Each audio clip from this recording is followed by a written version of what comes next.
Hello and welcome to another very special episode of the Sales Ops Demystified Podcast. My name is Tom Hunt, and today we're joined by Yair Rein, who is currently running Sales Ops at Isentia. Now, I'm super excited for two reasons. First of which is I just generally really like Australian people or people with an Australian accent because I am actually not 100% sure. And so that's the first reason. And the second is I know that Yahir has approximately and maybe slightly more than a decade experience in this field. So Yahir, welcome to the show. Thanks so much, Tom. Thanks for having me. So let's kick this off and understand your background before Sales Ops. What were you doing and why did you choose to transition over? I actually came out of uni and I started off my career early on as a management consultant. So you get quite involved in management consulting and kind of experiencing different industries, different projects. You work on quite a bit of breadth in terms of the experience that you gain as part of the job. And when I wanted to do an MBA, right? One of the reasons kind of doing the MBA was to look for something that was a bit more hands-on, a bit more practical, something that you can kind of commit to the organization, become part of its DNA, right? And after doing my MBA, I said I'll start looking for kind of roles that are a bit more involved, probably in the operational side of the business. I didn't want to go primarily for a full kind of operational role. I wanted still to have that dynamics that you get or the speed of execution that you get with sales, and sales operations just seem to be that kind of natural fit. It's one of those roles that usually um, encompasses kind of all the skill sets that you bring along from management consulting. So you bring that kind of financial know-how, the commercial acumen, and a bit of strategic kind of understanding as well. And you bring that all kind of together into a single role.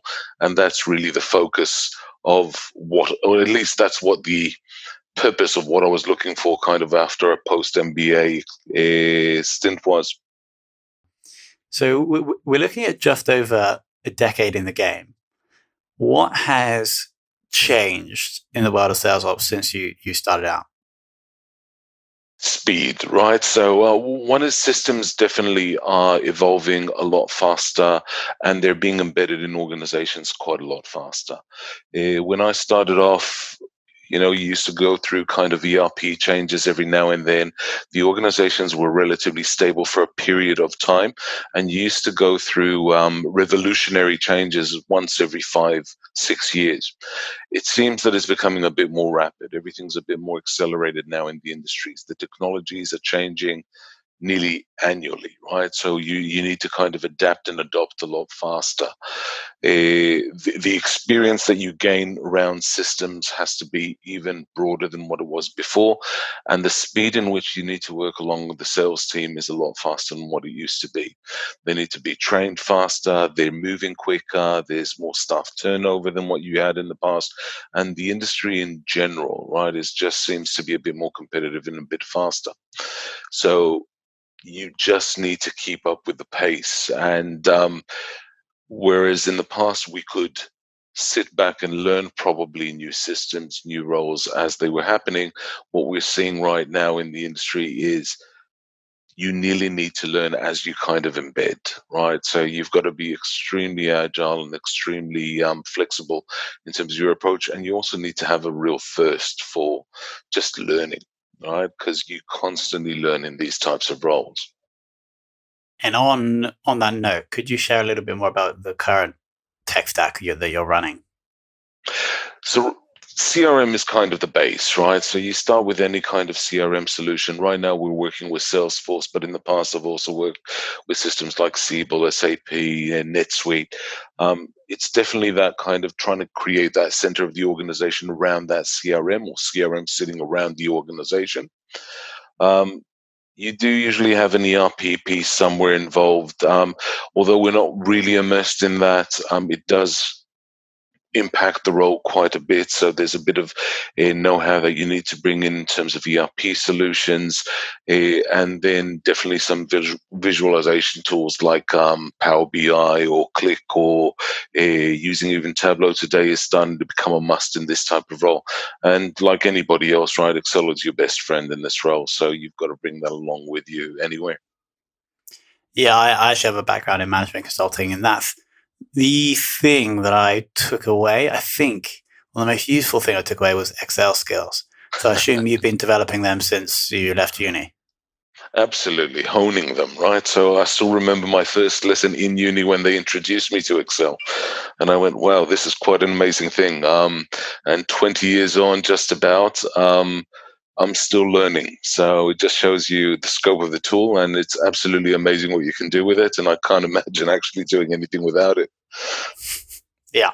Now, let's fast forward to today, and I assume you and the team have been more remote over the past few months. Could you share any changes you've made, whether in technology, cultural, or operational, to respond to this new way of working?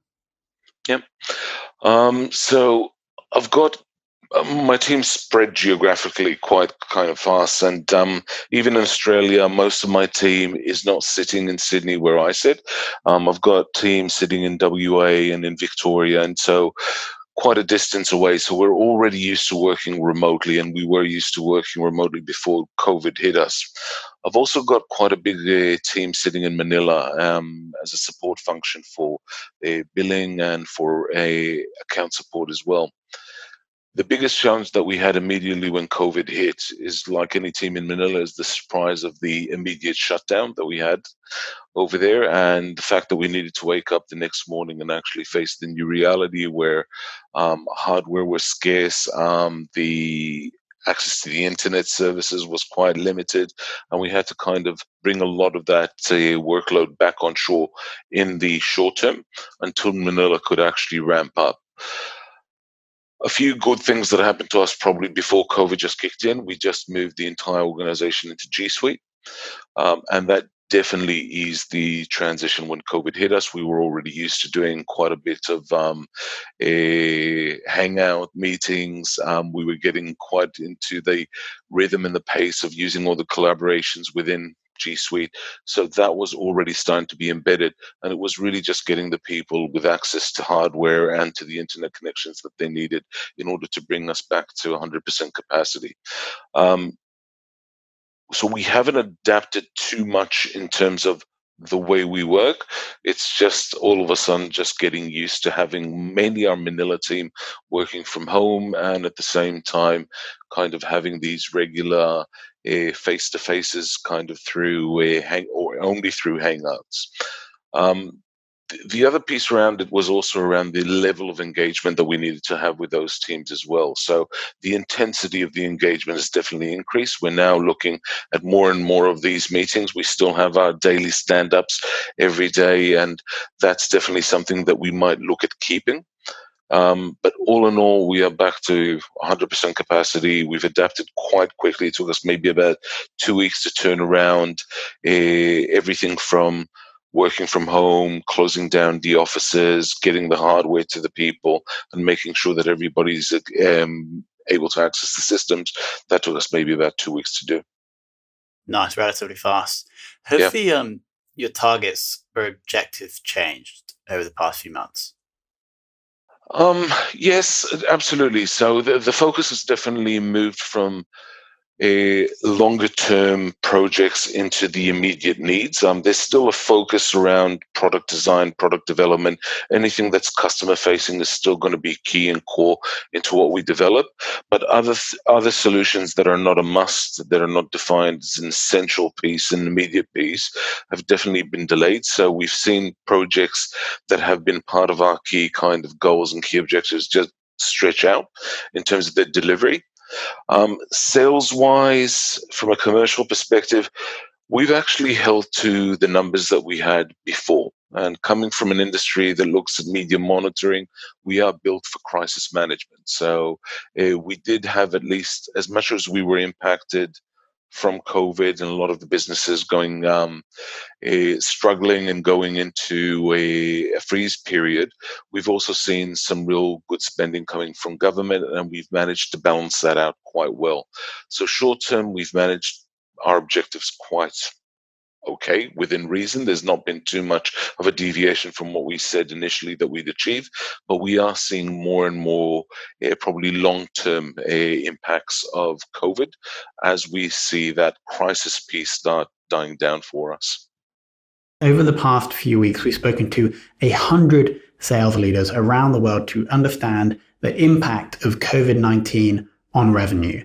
And we've combined these insights into one single report that covers the immediate impact, the commercial outlook, the tech stack that you need, and actionable advice for sales leaders. You can claim this whole report completely for free if you go to ebster.com/COVID. That's ebster.com/COVID. Yeah. And then moving on to the forecasting, has there been any change or challenge with your forecasting process with I guess for you guys, it might even be increased demand for the product? And if yes, how can you create confidence in that forecast? So as a subscription-based business, we had a relatively stable forecast model, right? And we were developing and continuously kind of working out better ways to do it. The challenge that we saw with COVID is really the swap all of a sudden. Being a very subscription-focused business, the stability that we saw with a lot of our revenue wasn't there anymore. We started seeing a lot more short-term agreements come through, higher value ones, but a lot shorter term. The longer-term customers were slowly disappearing. So the challenges around the forecast was we weren't really built to forecast that kind of transactional business. The good news was it nearly happened as a swap. So as much as we saw those transactional short-term deals come through, we did see other things come out, and that balanced the number overall, but it did show quite a bit of variability when you went into the detail. In terms of then building trust in forecast, I think we've been building trust in the forecast over months, right? So, or over at least a year that I've been in the role with Isentia, where we've constantly had to prove, right, that we could get to a level of forecast accuracy by doing certain things, by reviewing trends, by putting in variables where we knew that they need to come in, by managing our volume-based revenue as well in a certain way. We've already built that forecast and that trust within the stakeholders. What we've seen so far in terms of the fluctuations, we've managed it in exactly the same approach that we had beforehand, and we've seen the same results in terms of the stability of the forecast. We haven't seen a loss or a significant loss in that trust, in those trust levels, right, because of the COVID at all. Awesome. So my next question was typically, how would you improve that process? But it seems like you guys don't need to. Well, you constantly need to improve it. Our crystal ball's not there yet, right? So because we're a subscription-based business, you do have a bit more security in your forecast. You don't need to forecast probably for 80% of the business revenue, but there's still an element of that 20%, and that's the art of getting it right. We're constantly tweaking it. We're constantly looking at better ways to do it, looking at it in more detail, for instance, looking at more impacts in the market, looking at maybe even splitting a segment performance to actually determine different behaviors within different segments. So we're constantly reviewing that. But that's really just to round up the overall number and get it slightly better. Overall, right now, we're sitting at about 97, 98% forecast accuracy. So really, it's the perfectionist in us actually trying to get to the 100%, which is probably a bit utopian, but we can always aspire. But there's always room to actually improve it. There's always room to do it better, and it's definitely kind of been a good exercise for us to go through. Yeah. Next, moving on to metrics, which has been one of the most valuable sales-related metrics that you have that you really like to follow, or that you really get excited about reviewing? Personally, for me, it's always been the activity metrics. I believe it's the only ones that are within our control, the only ones that the salespeople can really influence. And from my experience, what I've seen is those activity metrics drive also pipeline behaviors and also conversions after that. So for me, it's really looking at the basics, right, around getting your people out there, making the calls, going to meetings, engaging the customers, making sure that you've got good coverage in terms of your C level or your decision maker customers, clientele that you need to talk to.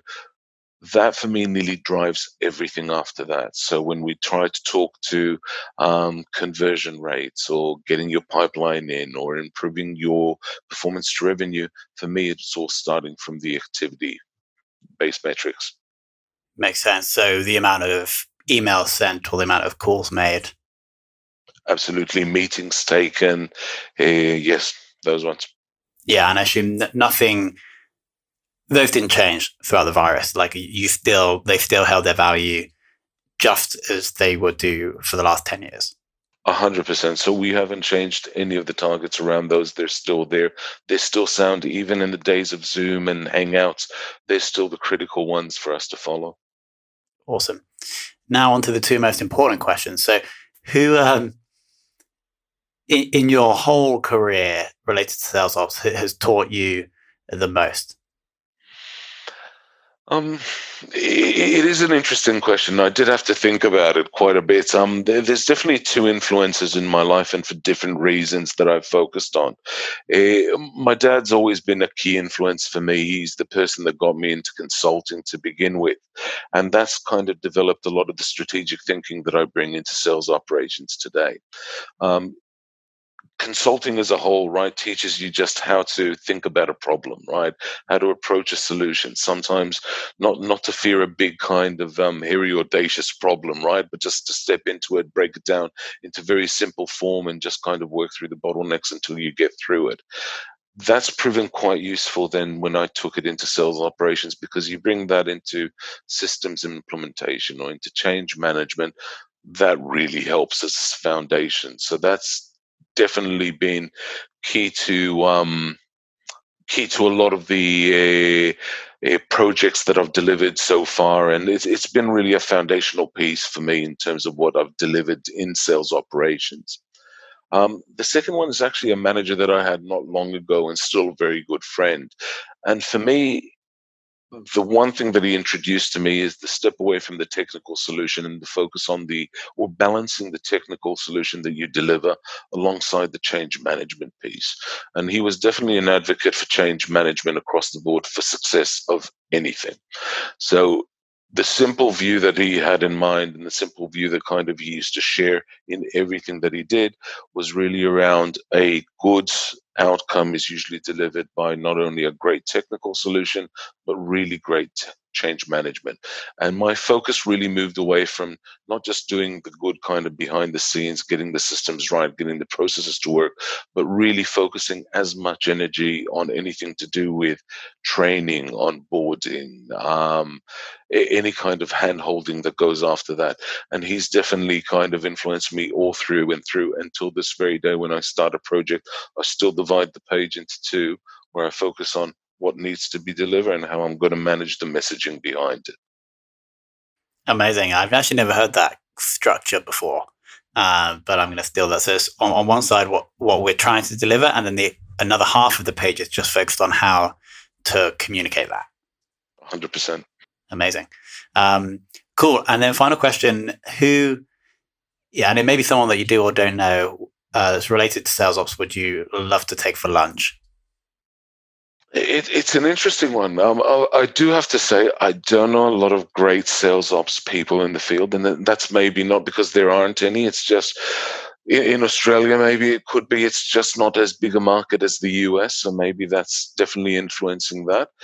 For me, it's mainly taking the people from sales out to lunch, and we've got some great sales leaders that I work with today and that I've worked with in the past. They're my clients more than anything, right? We've got our external customers, absolutely, but in terms of understanding their needs, they've been a really big driver for me. It's nobody in particular There's no probably person that I'd say he's the one I want or she's the one I want to come into that session. For me, it is really around just general understanding around what's changing for them in the market and understanding how that's going to kind of influence me and impact me later on when it does come downstream and there's a need to come up with a technical solution or a system in place to help them solve it. I think that's such a important answer, and there's such like a deep. The message behind it really is that as a sales ops person, you have to understand the people that you are serving, right? And so that's one of my favorite answers to that question we've had so far, because it highlights the importance for that. Amazing. Yeah, here I can really tell that you're quite a almost methodological or like calm, confident, passionate sales ops person from this discussion. It seems like you have almost principles around how this field should be run. And then it seems like you and Isentia have just been quite steady and have adhered to those principles throughout the last 6 months. So it was super interesting to hear your journey. So thank you for coming on. Absolute pleasure. Thank you, Tom.